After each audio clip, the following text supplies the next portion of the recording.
ఇక 12 రాశుల వారు కూడా పాటించడానికి వీలుగా ఉన్నటువంటి పరిహారం ఏదైనా తెలియజేస్తారా? ద్వాదశ రాశుల వారి యొక్క పరిహారాన్ని కనుక మనం ఇవాళ చూసుకున్నట్లయితే 12 రాశుల వారు మేషరాశి నుంచి మీనరాశి వరకు కూడా తప్పకుండా ఈ రోజున తమ వ్యక్తిగత దైవాన్ని ప్రార్థించుకోవడం అనేది ఒక పద్ధతి. ఓకే, దాంతోపాటుగా ఈ రోజున అందరికీ అవకాశము, ఆసక్తి, సమయం అనుకూలించి అన్ని విధాలుగా బాగున్నట్లయితే చేసుకోగలిగితే సూర్యనారాయణ స్వామి ఆరాధన, సూర్యుడికి సంబంధించిన అరుణం వినడం, ఆదిత్య హృదయం పారాయణ చేసుకోగలిగితే మంచిదే, ఆదిత్య హృదయం విన్నా మంచిదే. అలాగే దాంతోపాటుగా మన ప్రత్యక్ష సాక్షి, ప్రత్యక్ష భగవానుడిగా సూర్యనారాయణ స్వామి కనబడతాడు కనుక ఆయనకి నమస్కరించుకోవడం, అలాగే సూర్య నమస్కారం, అవకాశం ఉన్నట్లయితే కొంత గోధుమ పాయసాన్ని ఆయనకి చూపించడం మొదలైనవన్నీ చేయడం బట్టి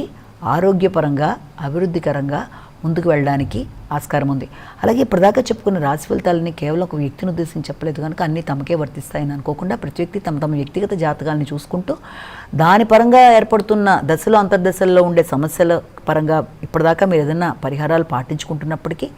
గోచారరీత్యా ఎదురవుతున్న చిన్నపాటి సమస్యలని పెద్దగా బాధపడకుండా చిన్న చిన్న పరిహారాలు ఏ రోజు చెప్తున్న పరిహారాలు ఆ రోజు చేసుకున్నా, మీ వ్యక్తిగత దైవాన్ని ప్రార్థించుకుంటూ ముందుకు వెళ్ళినా ఈ చిన్న చిన్న పరిహారాలతో ఏ రోజుకు ఆ రోజు ఎదురుతున్న సమస్యల్ని అధిగమించుకోగలరన్న విషయాన్ని అర్థం